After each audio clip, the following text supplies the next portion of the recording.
खुलुमबाय लोगोफोर स' जों दिनै रायलायगोन मोनसे स्टुपिडि खालामग्रा एबा मिथिला मा पाब्लिकनि राव पाब्लिकनि भइस जाना रायलायो अके स' जों एसे बड'लेण्ड टाइगारनि बागै रायलायगोन बाट आं जाय भिडिअखौ नुनानै एसे आं मिथिगौ सोरबा सोरबा सानो जेनेबा जास्ट फर भिउसनि थाखाय बे खोथाखौ रायलायदों बाट नट फर भिउस जोंबो सासे बर' जानानै बे खोथाखौ रायलायनांगौ जाखायो जि खोथा दायो खोरोमदाव मिथिला मा नाम बिनिया बाट आं भिडिअखौ नुदोंमोन आरो बिनि उनावहाय जि भिडिअखौ नुखांनायनि उनाव सानदोंखि like we should talk about this जों बेखौ रायलायथारनांगौ मानोबा नाय एक्सुवेलि आं बे खोथाखौ रायलायनो गोसोथ' गैयामोन बाट आं रावनिबो बागै एसे खोथा रायलायनो गोसो गैया बाट जि जाम्बा आखल खालामगासिनो एबा जि जों बर' नांलायगासिनो होननाया जाय मानसिया बेखौ होनदोंमोनखि बर'जों बर' नांलायगासिनो नंगौ नोंनियालाय मानो नङा जानांगौ नंगौ मानोबा नाय मोनसे खोथायाव फ्रिदम अफ स्पिच बयहाबो दंखायो मानियो जों फ्रिदम अफ स्पिचखौ जोङो माने मोजाङै बुजिग्रोनांगौ आरो डेन्जारेस स्पिच आरो जि डेन्जारेस स्पिचनि बागै जों बुजिया बेखौलाय बुजिया गारा बोरैथो बे भिडिअ बानायखो एबा पाब्लिकनि भइस जानो हाखो एबा डेन्जारेस स्पिचनि बारै जेबो मिथिया गारा बोरै जाखो मानो होनबा नाय पिपोल बिराद मानसिफ्रा फार्स्ट्रेट दङ दायो बे बड'लेण्ड टाइगारखौ लानानै बिराद मानसिया माने जोंखावनानै दङ जाय सिगां मोनसे केस जादोंमोन एबाउट नट टु केस बाट मोनसे जादोंमोन ना पाब्लिकफ्रा बेखौ लोगो हमफैदोंमोन एबा दखानाव थांदोंमोन होननानै लिटारेलि आइ हेभ प्रुफ एबाउट देट कि सोरबा सोरबा होनदोंखि बि पि एफ नि मानसि बेखौ बुनो फैदों होननानै आरो बिगुरा एफा गिख' बेखौलाय बोरै सोर फाग्ला ओरैनो बुंबा जागोन नामा एड्रेस बिबाय थाबाय फन कलाव खिन्थु जेबो गैया एफा गिख' ओमफ्राय दुगाया नायजाया एटिटिउड नायजाथारा एसे साननाय हनाय जेबो गैया बोरै जागोन बिदिबालाय पाब्लिकनि भइस जादों मोजाङै जाना मोजाङै रिसार्च खालामगोर एबा मोजाङै प्रुफ नायगोर मोनदों होननाय लोगो लोगो मोनसेल' फट' मोनबाय दे आरो भइस कल मोनबाय अके फाइन भइस कल मोनबाय भाइरेल खालामबाय बिगुर नामा जाम्बा नामा एफाग्राब जाम्बा सोरबा जाम्बा थायो सोरबा पाब्लिकनि भइस जादों मोजाङैथ' जाना आं मिथियो बे एफाग्राब सलिनाय नङा बे भिडिअ मानो होनबा सोरखौबा बखिनाय बुंनायाव माने सलिनाय नङा आरो निउस आपडेट्स खालामग्राफ्राबो बे टपिकखौ बख'नायानो नङा आरो बेखौ माने नाय आं आरो मोनसे खोथा होनो सानो पाब्लिकफोरा बोरैथो ब्लाइन्ड जानानै दं बोरै खाना जानानै दं बे खोथाखौ लानानै बोरै जाम्बा जानानै दं आरो मोजाङै साननो रोङा नामा कमन सेन्स गैस्राला नामा ब्राउनबो सासे मानसिया ब्लाइन्ड खालामदों एबा ब्रेन वास खालामगासिनो लाइक वी शुड ब्रेन वास बोरै खालामगासिनो होनबा नाय नोङो जेनेबा पार्टिकुलारलि बे ब्रेन वास बोरै खालामदों होनबा डेम'क्रेटिक एखौ साइडआव दोनथ' but particular I am saying about brain washing system अके मोनसे brain washing like B P F U P L नि गरम जागासिनो आरो नाय जोंनिथिं डेम'क्रेट दासिमबो बड'लेण्ड मोनथ'वाखै अके स' for us that's not important but for us mainly इम्परटेन्टआ मा लाइक बड'लेण्ड पिपोल्स आर मर इम्परटेन्ट फर आस अके बर' मानसिया इम्परटेन्ट जानांगौ नट कि जों बाहेरायाव दं एबा बेलेगाव दं बड'लेण्डनि बाहेरायाव दं माने जों इम्परटेन्स गैयाखि बे खोथाखौ रायलायनो हाया एबा बे टपिकखौ जों बख'नो हाया बे जोंबो हायोब्ला जोंबो बर' सासे स' आं सानोखि लाइक दिस थिं शुड बि चेन्ज आरो जे बर'नि बागै बांद्राय पार्टिनि गरम जानानै लाब गैया आरो दा मोनसे खोथायावनो एफाग्राब पार्टिनि गरम जानानै दंबा पार्टियावनो हाबस्रांहैना एबा इउथनि बागै मानो रायलाया खनसेल'सो जेब्ला माने एक्सुवेलि मा views is important for him views आरो साबसक्राइबार्स इम्परटेन्ट फर हिम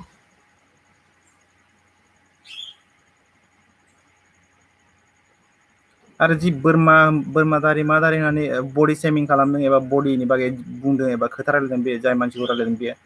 एक्सुवेलि आं होनो सानोखि like that's not right for public voice पाब्लिकनि राव जानानै रायलायदोंबा बे देट्स नट राइट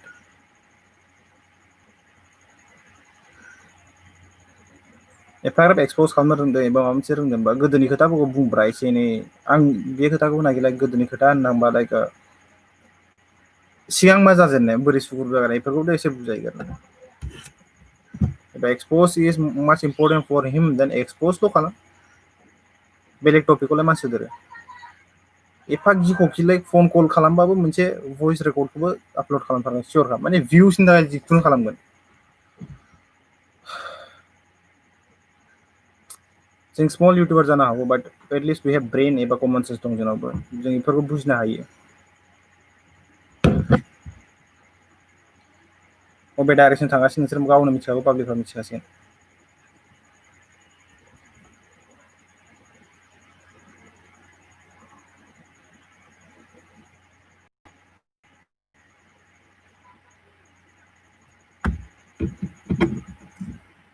हाय आं मिथिखायो बे नोंसोरनि थाखाय बिराद बारा इम्पर्टेन्ट खोथा नङा बेफोरो नोंसोर नायनानैबो जोब बारा इम्पर्टेन्ट मोननांगौ मानो होनबा बे पलिटिक्सनि खोथासो बेफोरो आंनाव प्रुफ दं बबेनिफ्राय नाम मोनदों बे मानसिया एबा बोरै नेम टेग खालामदों बड'लेण्ड टाइगार नोंसोर रावबो सोरसो मिथियो दे बड'लेण्ड टाइगारनि बागै एबा बड'लेण्ड टाइगारखौ मा मिथियो नोंसोर खिथाबानो जाबाय दे आंखौ आं खोन्थागोन बे नामखौ बबेनिफ्राय थिखांदों बियो आरो प्रुफ दं आंनाव नामखौ बबेनिफ्राय थिखांदों एबा बबेनिफ्राय लादों बियो मेनलि मानो मिथियो नोंसोरो दे खोन्थादो दे आं नोंसोर सोंबाय दे बड'लेण्ड टाइगार होननाय इउटुब चेनेलनि नामा बबेनिफ्राय थिखांनाय बियो बुंनो हायोबा सोरबा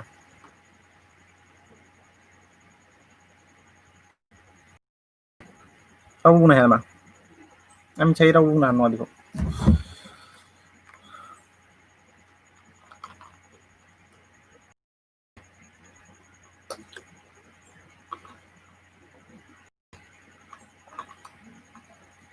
भिडिअ बानायनो गोसो गैथ'आलै आं दायो भिडिअ बानायनो माने इन्टारेस्ट गैथ'आ होनबा मोनसे जायगायाव मा खालामबावनोब्रा कन्टेन्टथ' दङ टपिक दङ आंनावहाय दायो मोनसे टपिक्सफोर दङ आंनाव भिडिअ बानायनोबा बाट आं बेफोरखौ पेन्डिं खालामनो एबा स्किप खालामनानै दोनथ'दों मानो होनबा दिस थिं इज इम्परटेन्ट राइट नाव जि जागासिनो जि जायाखै बेखौ आं सिगां बिराद बार आं बे खोथा टपिकखौ लाबोखांबाय बाट रावबो खोनासङा एबा बिराद मानसिया नायबाय बाट दे बुजिया मा होननो सानदों एबा मा होननो नागिरदों बेखौ आं होनो हिप'क्रेसिसनि बागै आं रायलायखांबाय बे खोथाखौ बुजिखागोन नोंसोर क्रिटिसाइस खालामनाय एबा हिप'क्रेस खालामनाय बेफोरनि बागै नोंसोर बुजिखाबाय आं मा होनो सानो एबा मा होनो सानाखै मानो होनबा जि दायो सिटुवेसनखौ बाद होलै बा जुहुद जि बड'लेण्ड टाइगारनि बागै आं खोथा रायलायदों बेखौसो होनदों कमन सेन्स गैयि मा गैयि बे पाब्लिकनि राव जानानै लाब गैयाना पाब्लिकनि राव जादों मानसिथ' रिसार्च खालामगोन एनालाइस खालामगोन जेबो एनालाइस खालामा गारा मा खालामा गारा ओरैनो फैगोन एटिटिउडखौथ' नायजाया एकदमबारे साइसथ' बेसे एम एल ए बे लाइक बेसे मिनिस्टार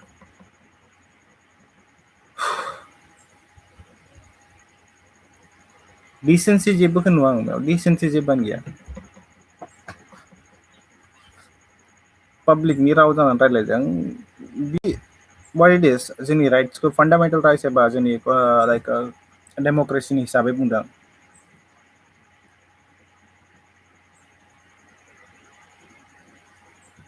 माबा मोनसे खोथायाव फर एक्जामपल आइ एम सेइं फेक निउस एबा फेक क्रियेट खालामखांनायनि उनावहाय जों एगजामपोल आं होनदों फेक निउस क्रियेट खालामनायनि उनाव बोरैबा बे मोनफ्लाङो बेखौबो बे आपलड खालामो सियरखा आं रायलायखायो रिसार्च खालामा प्रपार रिसार्च गैया प्रपार एनालिटिक्स गैया एबा प्रपारलि माने नायगोरा नोंनो सान दे मोनसे भिडिअ बानायनाय हाउ मास टाइम इज निडेड मर देन लाइक सानना ला मोनसे भिडिअआवहाय मोजाङै रिसार्च खालामबा मेक्सिमाम 2 days फर मि आइ एम सेइं रिसार्च खालामखांनायनि उनाव 2 days नांगौ जायो आंनो बे खोथाखौ बख'नो एबा बे खोथाखौ नायगोरो आङो आं बेखौथ' सानोखि बे लोंसिगोन गोरानफोरखौ मोजाङै लोंनानै लासिगोन ओमफ्रायसो भिडिअ बानायगोन सानो बिनि दुगाखौ नायबा होनदों बिनि एटिटिउडखौ नायबा होनदों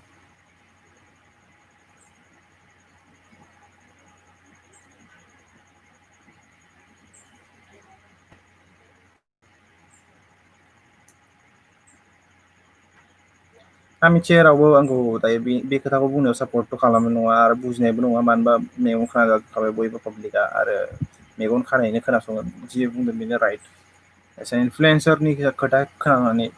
जि बुंदों बेनो राइट आरो जों खनसेलाय फर भिउस एबा फर पाब्लिसिटि एबा फर कन्ट्रभारसि जों बेफोर खालामदों आधे घन्टा कन्ट्रभारसि बे बर'आव मा लिब्रा कन्ट्रभारसि जायो बे खेला जों ओंखारबायसो आं खेला बे खोथाखौ लानानै कन्ट्रभारसि मा कन्ट्रभारसि जाखो दासिमबो जोंनावहाय बेखौ कन्ट्रभारसि होनो फिसा खोथाखौ लानानै एकदमबारे कन्ट्रभारसि बानायनो सासे सिख्लाफोरजों एम एन एस ना माबा मोनसे दङलै मोनसे आं मोनसे भिडिअ नायदोंमोन आं Bodoland you are right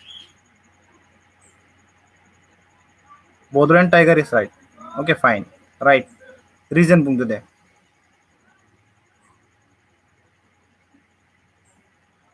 Bodoland टाइगारा राइट फर वाट रिजन मोनसेथ' रिजन खिन्थादो दे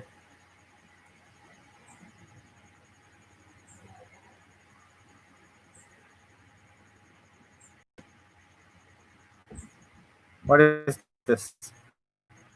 पाब्लिकनि भइस जादों बा पाब्लिकखौ ब्लाइन्ड खालामनाङा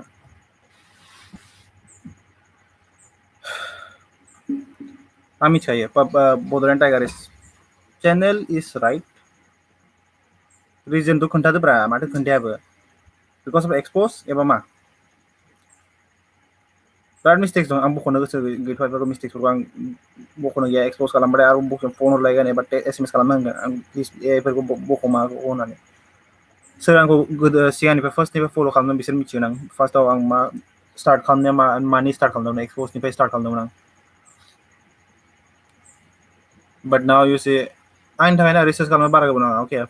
एनालाइज खालामनो नङा लिटारेलि बड'लेण्ड टाइगारनि आं हर इउटुब चेनेलखौ नायखांबाय इउटुब चेनेलनि जि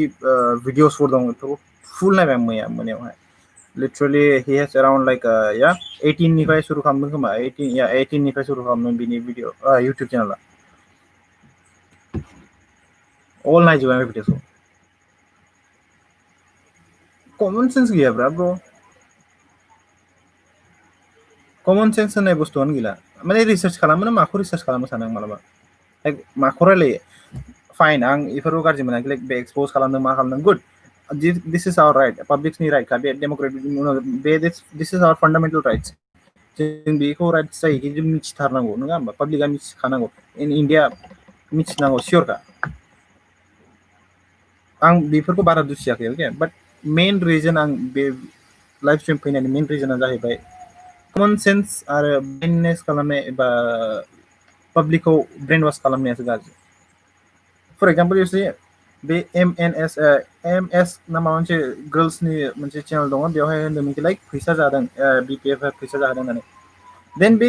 इउपिपिएलनि बागै बुङो बा होमबाथ' बे इउपिपिएल फैसा जादों होननानैथ' जोंबो बुखिनो हायो नङा होमबा एस एन पाब्लिक एमसि एसे कमन सेन्स बाहायनो नोंसोर सानदो दे नंगौना नङा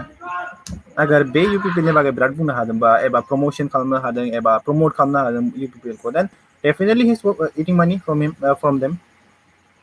नोंसोर मा सानो कमन सेन्स बाहाय अके आइ एम नट सेइं कि बे जादों होननानै बाट दा वे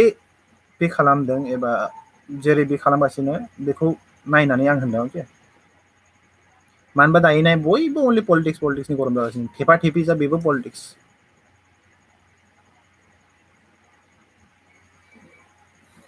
For me, that's not interesting. Politics are not interesting. Okay. For me, I feel like politics command ball. It's like माबायदि एग्जाम्पल होबावनो नोंसोरखौ एग्जाम्पल होनायानो आं गावनो मोनासै एग्जाम्पल होनो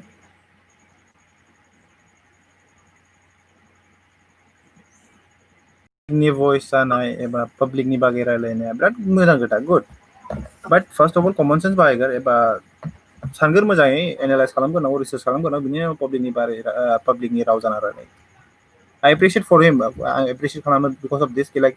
मोजां रायलायदों एबा पाब्लिकनि बागै पाब्लिक जानानै जि पाब्लिकआ कुइसन खालामनो हायाखै बे कुइसनखौ लानानै बे रायलायदों मोजां आं बेखौ गाज्रि होनाखै बाट साम पइन्टसआव आं बेखौ गाज्रि होनदों साम पइन्टस दा मोनसे खोथा नाय पलिटिक्स आर मोस्ट इम्पर्टेन्ट ना youth are most important most of I to speak about youth for me youth is most important youth गैयाबा future गैया बेनि बागै रायलायदों जानो बियो जास्ट मोनसे भिडिअ बानायबाय when गेमस्रि was viral मोनसे भिडिअ बानायबाय गेमस्रि भाइरास एन्ड आलायारन भाइरास अबे चूतिया है क्या साले भैंस की टांग साला डिसेंसी का कुछ नाम ही है नहीं बहन जोंखावदों बे खोथायावसो जोंखावगासिनो आं होनबालाय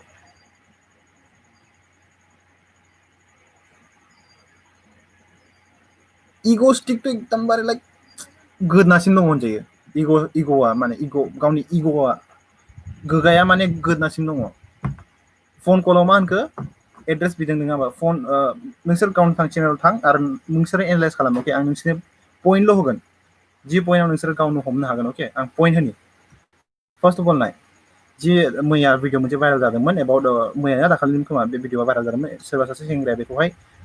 थ्रेटेनखौ खालामाखै बादो बे एसे फानि वे साननानै लादो लाइक बेखौ होनदों लाइक सैमा साला फै नों क'क्राझाराव नोंखौ माबा मोनसे खालामो बुगोन मागोन इन्टारभिउ लाफै होनदों नङा होमबा दे मानिबाय अके फाइन इन्टारभिउ लाफै बेयाव एसे टु माच थांबाय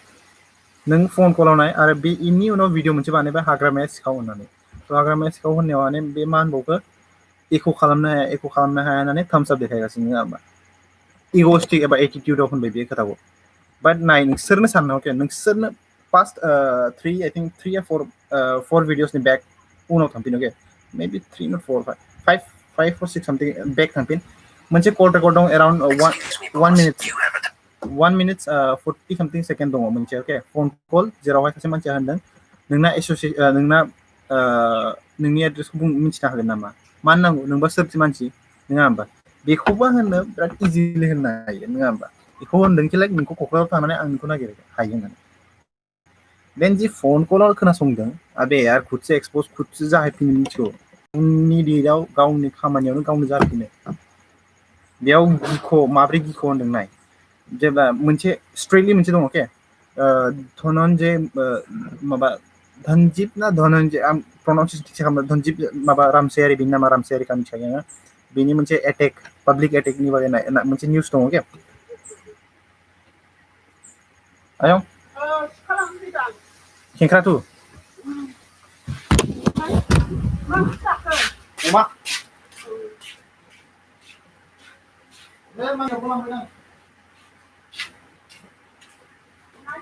बैयाव दं बर' हाग्रायाव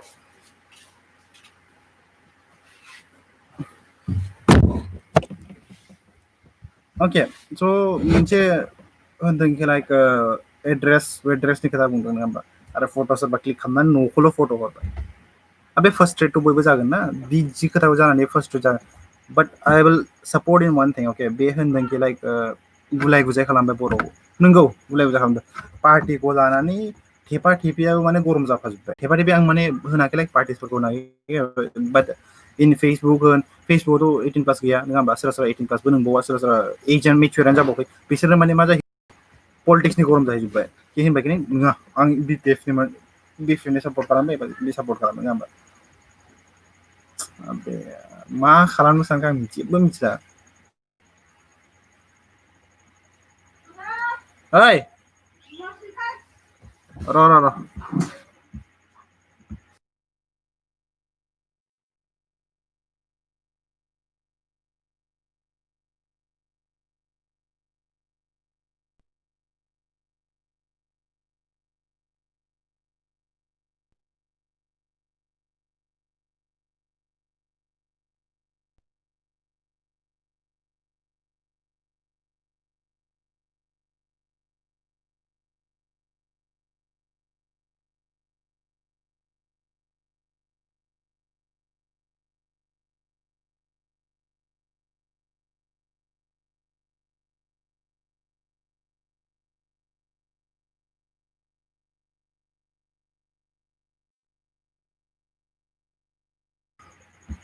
It will be around 1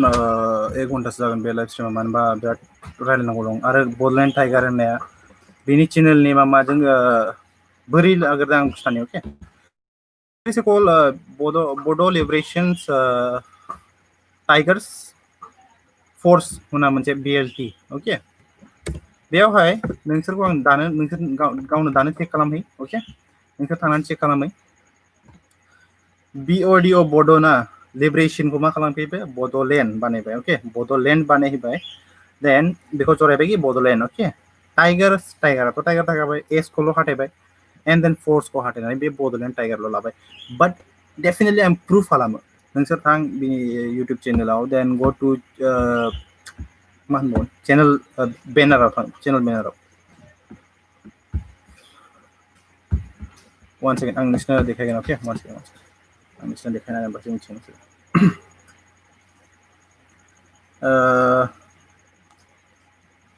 one second आं शो यु नोंसोर नुबासो फोथायगोन र'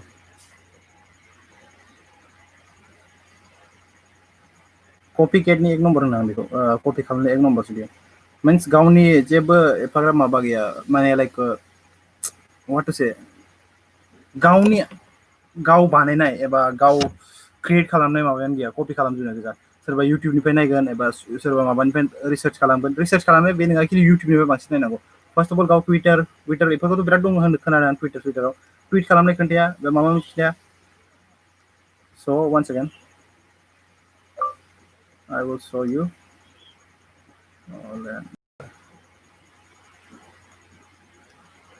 नोंसोर प्रुफ मोनगोन मानो मिथिगोन नोङो कपिकेट नंगौ नङा बे मानसिया अके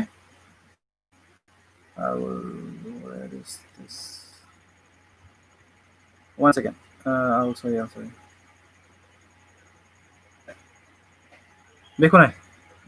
here Bodo Liberations Tigers Force होननानै मोनसे दं बे विकिपिडियाव दं अके बे विकिपिडियाव दं आं नोंसोर फ्लेगखौ देखायगोन आं प्लास बिनि माबाखौ देखायगोन आं मोनसे अके where is the flag where is the flag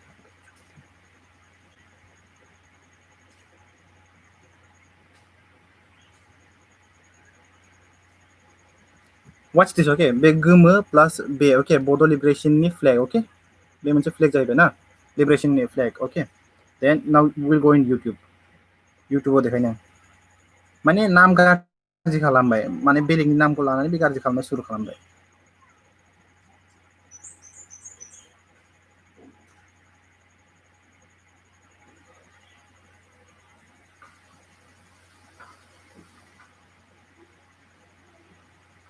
check this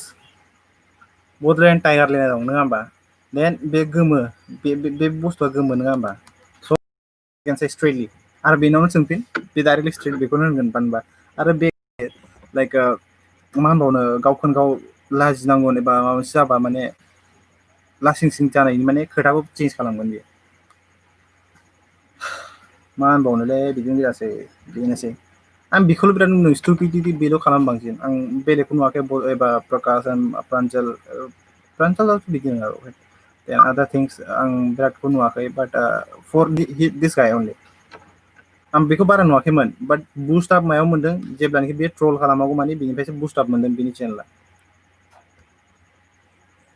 स' बेखौल' होनो नाय नोंसोरो ब्लाइन्ड जानाङा भिउवार्स मोजाङै सानगो एबा मोजाङै सानगोनखि बे राइट बे रं बे नंगौना नङा बेफोरो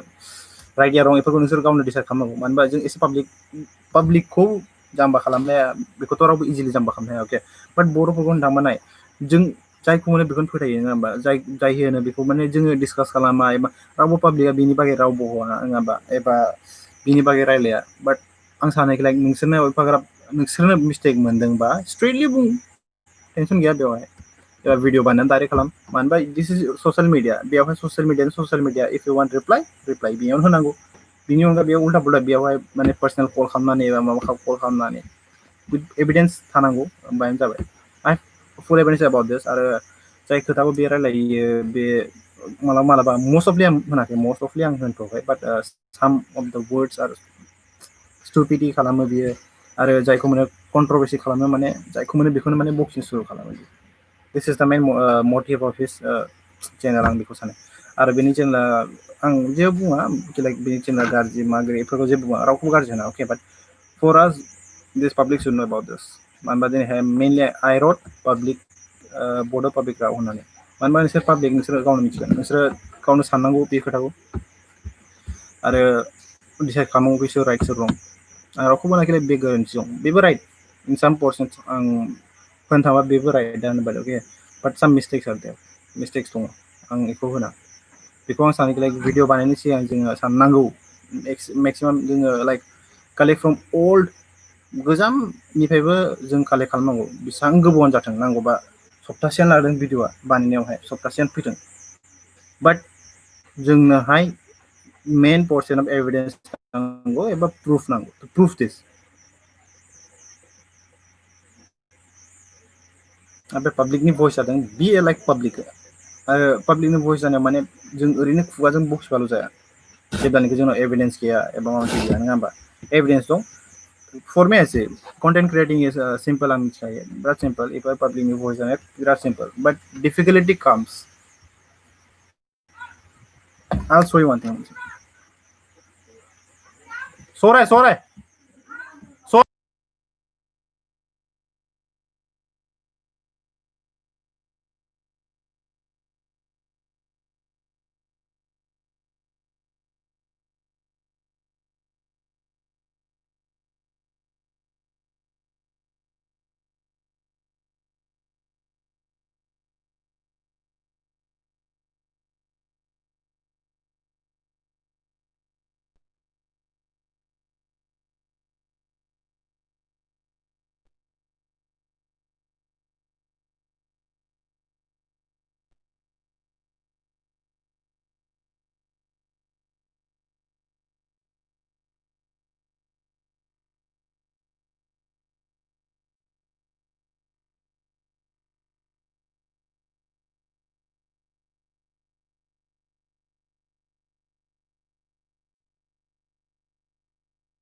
स' दायो मोनसे दंबावो आं मोनसे निउस नायगासिनोमोन निउसथ' नङा बाट आं मैयानो नायखादोंमोन हिस्ट्रियाव दङ आं सार्च खालामबाय थादोंमोन बे प्रुफनि थाखाय बाट डेफिनेटलि नाय सोरबा सोरबा खाना जानानै बा सानगोनखिलाय नंमारगौ BPF वार्कारा बेखौ एटेक खालामदों होननानै but literally it's written here अके check this out you see some strangers come to meet bodoland tiger YouTuber Mr. Sanjeev नुखादोंना बे एटेक मोनसे जादोंमोन एटेक चन्दन ब्रह्मनि गामियाव थांनो होननानै बे आरो गावनि फेन्सखौनो गिख'बालाय माबायदि जानांगौब्रा दुगायाथ' नायजाया एकदमबारे माबा साइसआवथ' बाला गावसो वाट टु से लाइक गाव जिखुनु खालामनो हायो बेबायदि टाइपनि मोनसे खोथा रायलायो एटिटिउड थायो मोनसे बा गावखौनो बुस्टिं खालामनानै लायो बेयो नाय आं होनो सानाखै लाइक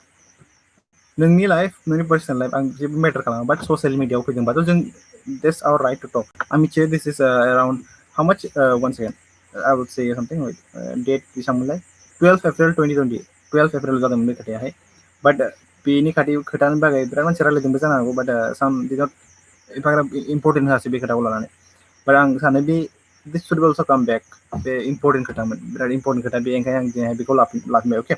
नाय some strangers come to meet bodoland tiger actually लोगो हमनो फैदोंमोन बाट बिदि जाहैबाय लाइक एटेक खालामफैदों होननानै बे आरो गावनि फेन्सफोरखौ एबा गावनि फलोवार्सफोरखौनो एफाग्राब गावनि साबस्क्राइबार्सआनो जा एबा गावनि फेन्सआनो जा लोगो हमफैदों होनबा बेखौ गिनानै लाब गैयाना मानो गिदों जेब्लानोखि नों मिस्टेक खालामागौ माने नोंथ' गिनाङामोन माबा मोनसे गोरोन्थि मावदोंबासो नों गोरोन्थि मावदोंबासो नों गिदों बेखौ नोंहाबो साननाय दं कि जों गोरोन्थि मावो होननानै नोंबो मिथिखायो दा आं मोनसे खोथा आंबो गोरोन्थि मावबा आंबो गिगोन एबा आं नोंनि बारै गोरोन्थि बुंदोंबा आंबो गिनांगौ आं मानो गिनो बाट नाव इउसि आं गिनांगौ खोथायानो गैया मानोबा आं बेलेगफोरखौ गियो अके फाइन आं एफाग्राब दुगा जानानै लाया एटिटिउड गैया लाइक आं पलिटिकेल पार्टि जाय माबाया जायफोरखौ गिया होननानै होनाखै आं गियो अके बाट फर मी जेखि लाइक गिनांगौआ बे मानसिफोरनि सिङावखा बाट ब्रेभरि एबा गाट्सनि खोथा नङा बे like I have guts to talk about this एबा आंनाव गाट्स दं कि आं बिदि रायलायनो हायो बिनि बागै आं बिदि बुंनो हायो द्याट्स बे खोथा नङा मिस्टेक खालामदोंबा बयबो बखिखागोन बे सियरखा बेसेबां गोजामानो जा गोदानानो जा आं नाय दानि गोदोनिखौ नाय अके आइ एम सेइं अके पास्ट 3 इयार्सनिखौ सानदो you think about 17 सिम सानदो अके there was like Facebook बेयावल' बांद्राय गरम जायामोन बर'जों बर' एफाग्राब बिदि नांलायनाय जाफेरदों जानो बेखौल' बुंदे पलिटिक्सआव सिगांफोर 2020 19खौ गारथ'नानै एबा 18खौ गारथ'नानै 17निफ्राय ला I used YouTube around 2005 6 maybe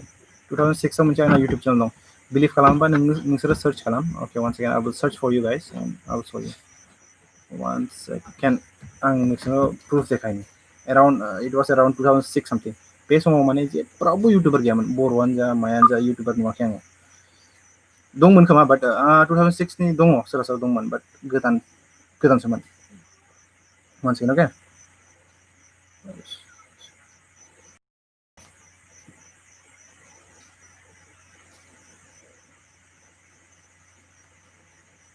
one second just one second आं देखायगोन नोंसोरनो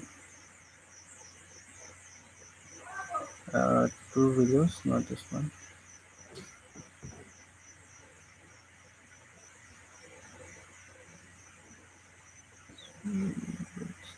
two videos not three videos around only one video मोनसेल' भिडिअ आपल'ड खालामदों बेयावहाय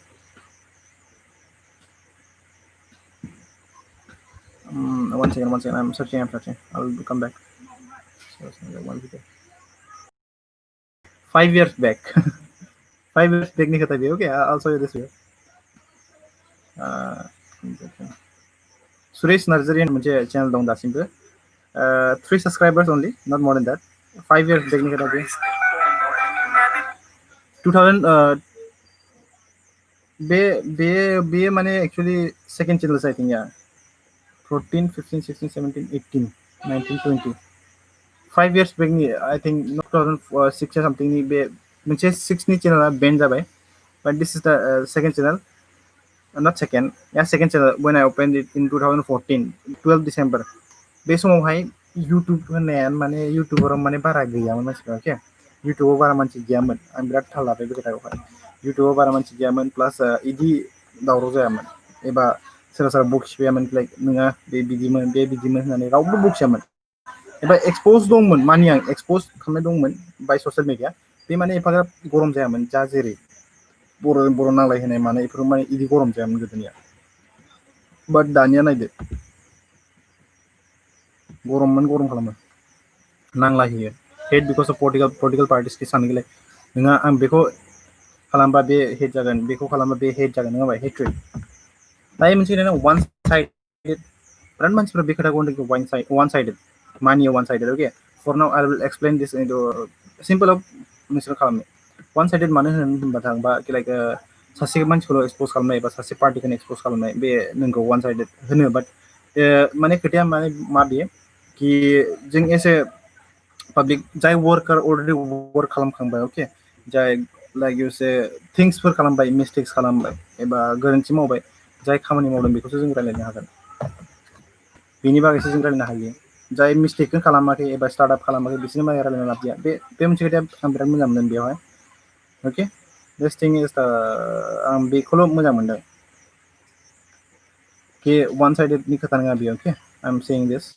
वान साइडेडनि खोथा नङा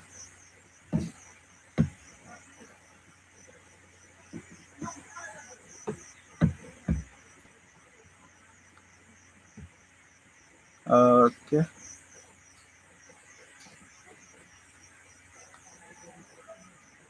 ओके फाइन नोंसोर बेसेबां मानसि बड'लेण्ड टाइगारखौ सापर्ट खालामो बेखौ येस हाय हाय गाव होनदो बड'लेण्ड सापर्ट खालामग्राफोरा मोनसे नोंसोरो बिदिल' सेन्ड खालाम आं सयो वान इम'जिल' सेन्ड खालाम अके लाइक बड'लेण्ड टाइगारनि होननानै सिनायगोन आं माने आइ एम सार्चिं मर thins with don't worry I have more things to say.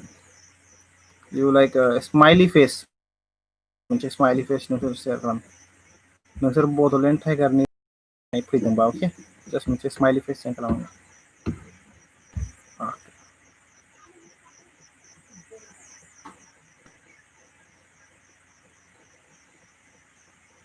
Bodoland टाइगारनि सापर्टार्सफोर आं बिसोरखौसो नां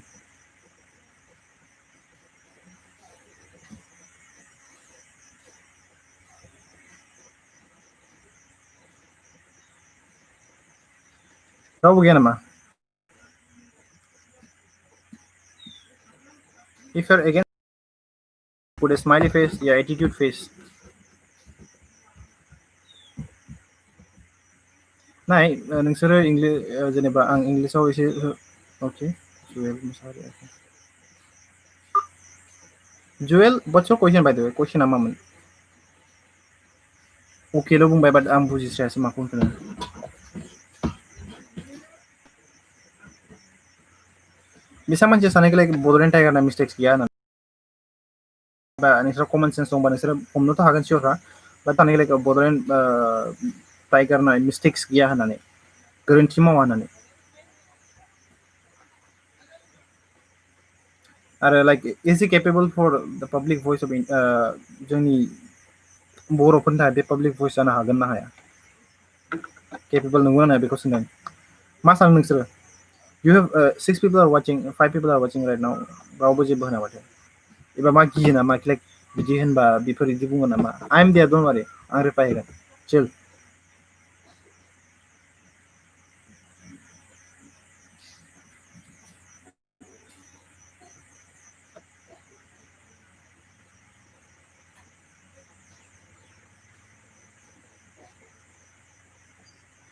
नाय आं भिडिअ बानायबाय थादोंमोन बिनि बागै आं भिडिअ बानायनो सानबाय थादोंमोन आं जेनेबा भिडिअ बानायनोसै नामा आं सानबाय बाट आं सानबाय लाइक बादो भिडिअ बानायबाथ' आं इसिबां कमेन्ट्सखौ आं रावजोंबो रायलायनो हानाय नङा नङा होमबा एबा रावजोंबो आं एफाग्राब इदि जेनेबा इन्टारफेयार खालामबा बा जेनेबा आं रायलायफानो हानाय नङा होमबा जेनेबा नोंसोर कुइसन सोंनायखौ आं बुंनो हाफिननाय नङामोन कमेन्ट खालामबा मानो होनबा आं रिप्लाय होनायाव एफाग्राब गोलाव जायो स' वेन आइ मिन लाइभ होस्रादों दिनै मानो होनबा नाय माने लाइभ होबा माने बिदि जायो लाइक नोंसोर सोंबा एबा नोंसोर बुजियाखैबा डाइरेक्ट सोंबा आं डाइरेक्ट रिप्लाय होफिननो हायो नङा होमबा फर द रिजन आं कामिं लाइभ आरो आं एक्सुलि भिडिअस बेफोरनि बारै आं बानायनो गोसो गैया बाट आं मस्टलि बानायो about there are topics, many topics I can make about Boro people, but so this is important to know. Means कि blind जाना लाभ गया, खाना जाना लाभ गया कि जाय बुंगोन बेनो right, जी बुंगोन बेनो right, because जों सानैखौ like बे गिदिरसिन एबा he has around subscribers बुरजा, but he is right. बिदि जाया, बिदिजों सोलिया, mistakes बहुत थानांगौ. नों नाय बेसेबां गिदिर इउटुबारानो जा, इन्डिया बेसेबां गिदिर इउटुबारानो दं, बयहाबो सासे नङा मोनसे मिस्टेक मावदों, बिसोरजों एक्सपोज जादों बिसोरो. So we have the right, public नि खोथानि बियो, okay, public नि viewers नि खोथा बियो. So we have the right to say about this. आरो जि होनदों बोरमा दारि मा दारि होननानै बुंदों नङा होमबा बेबो मोनसे बे मानसिखौ पाब्लिकनि स्पिकार एफाग्राब गाज्रि बिदि बुंखिया नङा एबा बडि शेमिं खालामनाय नङा रावखौबो, मोजाङै बुजायगोन एबा क्लेरिफाइ खालामगोन लाइक नङा बिदि खोथा नङा, आं बिदिबासो जों बिदि बिदि बिदि होननानै. Now if you're new to my channel, please subscribe because it's very important to me know that जों subscribe खालाम आरो please full video नाय, full videosफोरखौ नाय, उननि भिडिअ पास्ट भिडिअसफोरखौ नाय नोंसोरो, होमबा अबावबा बुजिगोन, नङाब्ला बुजिनाय नङा बारा मोजाङै. आं मानि बागै बांसिन मानि मायो होननानै.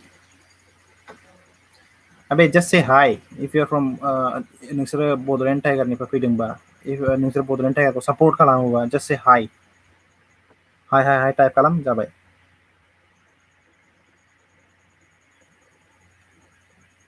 Just say hi. 7 people are watching, but no one is saying any hi. So रावनिबो सापर्ट नङा नामा? आंनि सापर्टफ्रा सोर? Just say hi. आंनि सापर्ट बा नोंसोरा hi बुङा दे. You just say HY हेल' लिरदो दे. आंनि सापर्टार्स बा. बिनि सापर्टार्स बा बड'लेण्ड टाइगारनि सापर्टार्स बा hi लिरबानो जाबाय. रावनिबो सापर्ट नङा, गेजेरनि नामा नोंसोरलाय?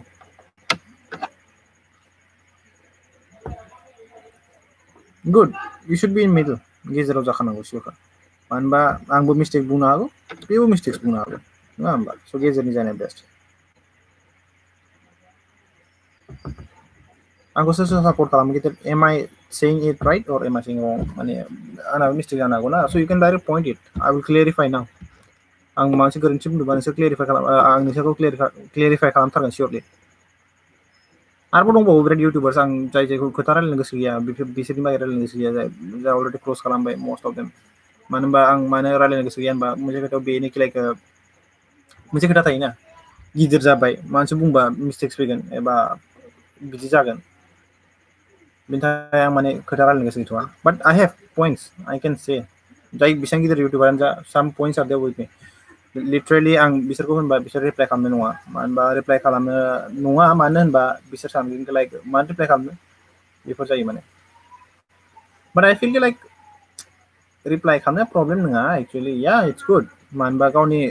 मोनसे थायोना, गावनि क्लेरिफिकेसन थायो मोनसे.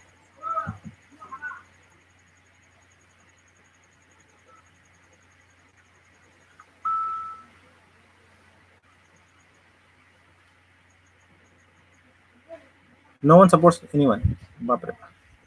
सोरखौबा सापर्ट खालामो खोमा नोंसोरो?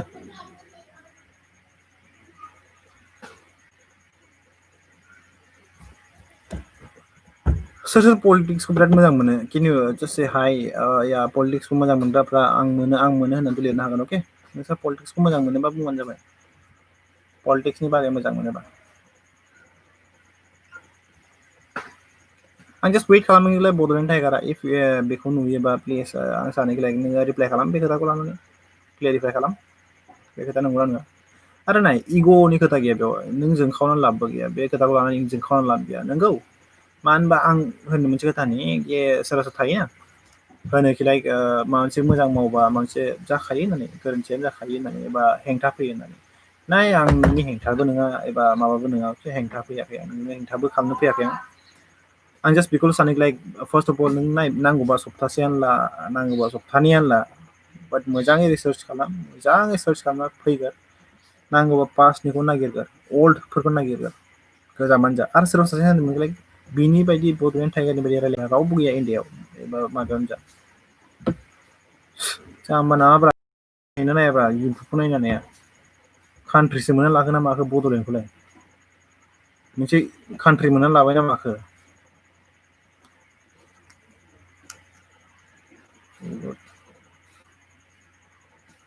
आरो मोनसे खोथा होनदोंमोनलै बेयो आं प्रुफबो दङ जेब्ला एबसुनि खोथा रायलायदों बेयो बिदि होनबावदोंमोन बेयो एबसुखौ रावबो हाया दुनियायावनो हाया जालायबावो दुनियायाव होमबाथ' पाक्का बे एबसुआ माने अल माबा वर्ल्डनि सबसे डेन्जारास माबा जाहैबाय आं स्ट्रेटलि होनो सानो ना एबसुफोरा नायदोंबा प्लिज बे दुगाजों नङा एबा आं लाइफ फैदों बिनि बिदि रायलायदों बे खोथा नङा एबसु हिसाबै नाय बयहाबो रेसपेक्ट थायो मोनसे नङा रेसपेक्ट खालामो कि एबसु दं होननानै आरो जोंबो मोनसे हप थायो कि लाइक एबसु दंलै बादहो ना गाज्रि जागासिनो आं बेखौ सानो बर'नि टाइगारखौ बे खोथाखौ सानो लाइक पलिटिक्स माने एफा गरम नङा होमबा एबा बर'नि बिदि होनोलाय आं बर'आव माबा मोनसे गोरोन्थि मा आं गसंगोन होननानै बिगुर मेरला गोरोन्थि जागासिनो माथो गसंदों जानो मोनो लिअरा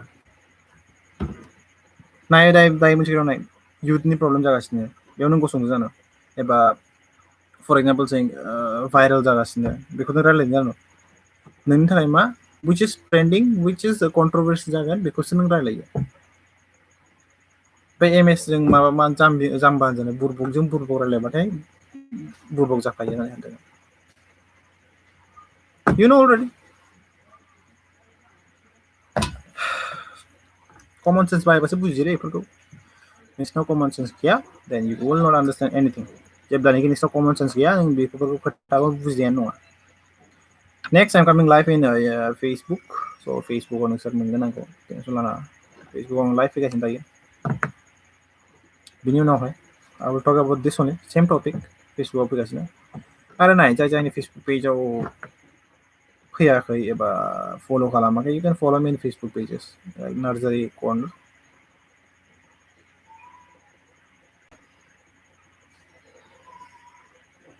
if you see the whole videos आं मोनसे खोथा आं बे टपिकखौ लाफिननो हायाखै बे टपिकखौ लाइक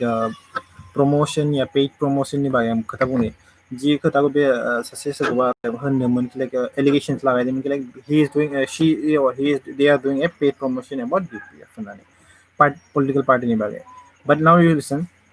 वान साइडेड होननांबा वान साइडेडनि खोथा बुंगासिनो बिराद मानसि वान साइडेडनि खोथा बुंदों आरो बेनि डिफाइनबो खालामो डेफिनेसनबो होदों कि like one sided right but आं होनो सानो लाइक नाय वान साइडेड खोथा माने बेनोखि लाइक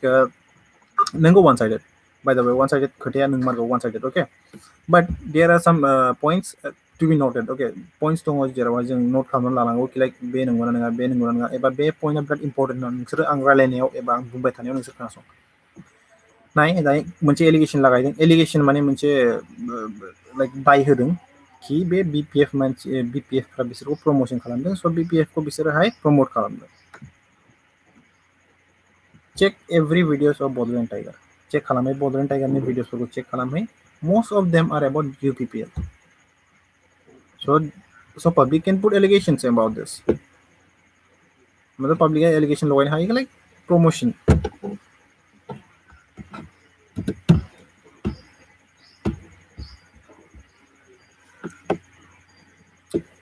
नाय याव actually hate नि खोथा नङा okay you come here you know something properly about this and you hate someone that's not the hatredness Bodo' unity नि खोथा बुंबाय थायो unity नि खोथा बुंबाय थायो unity बिदिखौ unity-खौनो माने साफेजोबनानै माने unity होननाय बुस्थुखौनो फिनिश खालामस्राबाय नाय आदै गाज्रि मोना बड'लेण्ड टाइगारखौ होनदां रन्जित आदैखौ होनदों अके नाय आं जेबो गाज्रि मोनाखै नों पलिटिक्सनि बागै रायलायो मानि बागै रायलायो बाट फार्स्ट अफ अल बुजिगोर फ्रिडम अफ स्पिचआ मा फान्डामेन्टेल राइट्सआ मा बेखौनो बुजिया आरो इउनिटि होननाय बुस्थुखौ बुजिगोर फार्स्टआव बेफोरखौ माने बुजिनाय खोथायानो गैया बेहा जेबो रिसार्च खालामा सम गैयाना भिउस नांगौ भिउसनि माबाथार उखैदों भिउस उखैदों भिउस नांथारगौना बेनो एबा प्रमोसन्स नांगौ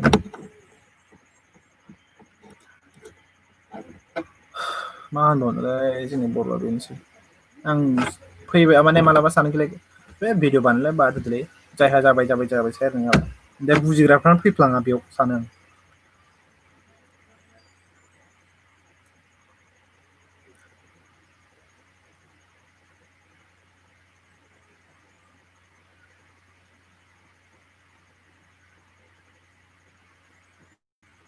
आं आं मिथिखायो बोरैबा नोंबो नायगासिनो खोमा लाइक बड'लेण्ड टाइगारा दाबो नायगासिनो खोमा बे आदैया जानो हागौ लाइफआव मा थिग बे 8 जनाव सोर सासेया जानो हागौ मा मिथिगौ नङाबा बाट खोनासं आं गाज्रि मोनाखै नों सोरखौबा एग्रेसिभलि बुंदों लाइक बे बोरमा मा बोरमा बेफोरखौ जेबो सानाखै बोरमा बुङो बे फानिलि आं मिथियोखैलाय कमेडि हिसाबै नों बुंबाय आं सिखाव बुंबाय सोरखौबा बेखौबो आं मानिबाय दे नों मानोबा एलिगेसन लागाय बे सिखाव होननानै सिखाव दब मा दब होननानै बुंसै नङा बाट फार्स्ट अफ अल नोंनो सानगोन दे एटिटिउडखौ एसे फोजोबगोर मानोना नों पाब्लिकनि राव जादोंबा पाब्लिकनि रावखौ मोजाङै बुजिगोर आं मानियो जोंहा राइट्स दंखि जों बेफोरखौ मिथिथारनांगौ एबा एक्सपज खालामनो राइट्स दङ बाट फार्स्टआव बुजिगोरखि जों मानो खालामदों मा खोथानि थाखाय मा मोनथायनि थाखाय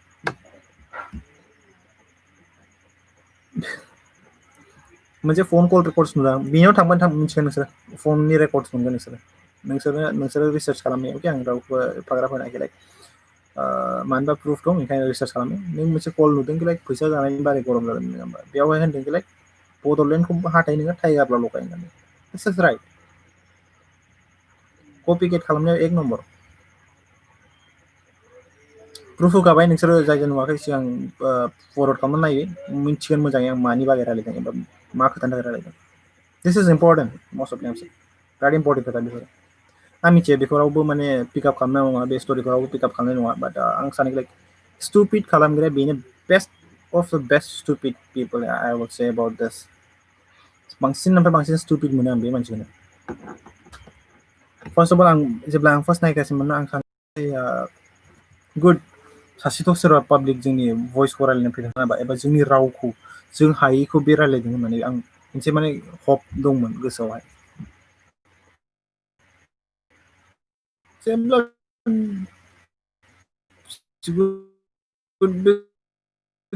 खोथा मोनसेखौ खोनाबायना बेयावनो जोंखावबाय आं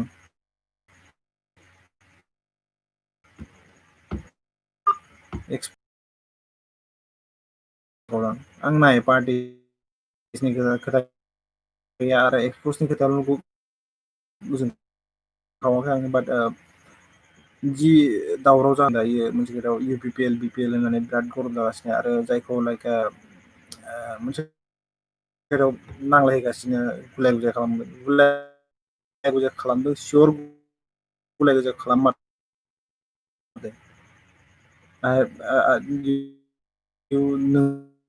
नोंनो नाय दे फेसबुकाव नाय इउटुब जानानै माबा जानानै बिदि गुलाय गुजाय जागासिनो गोदोनिखौ नायबा दानि बायदि सिरियासनेस गैला माने बिदिल' जेनेबा हिप'क्रेसि नांलायहोनो हानाय बेखौल' नायसै माने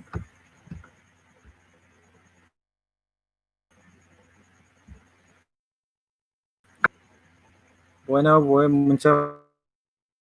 कनट्रिबिउसनस थाखायोलै स' बिपि एनजय बर'जे स' लाइभ स्ट्रिमा बेयावनो फोजोबगोन आं दायो फेसबुकाव लाइभ स्ट्रिम फैगोन स' you can comment me and talk to me there आरो जाय गोदान please subscribe my channel because we pick up some social topics that is important to us आरो आं ससियेल टपिक्सनि बागै रायलायो बे खोथाखौ आं नायगिरगोन एनालाइज हाया आं बेफोरखौ नागिरो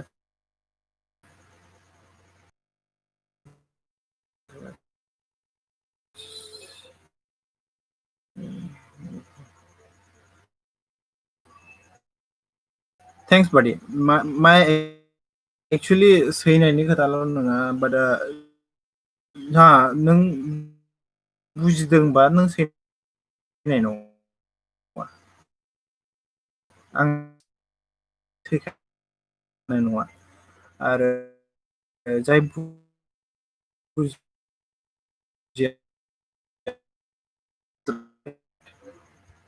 जाय मेगन मिसिबा बे मोजाङै बुजिगोन बर'बाबो दा नाय जाम्बा जाना लाब गैला गोदो जाम्बा जाबाय दा जाम्बा जानानै लाब गैला बे खोथाखौ डाइरेक्ट आं होनो दायो जाम्बा जानानै लाब गैला. So I'm ending this stream now. So peace, enjoy Boranjay.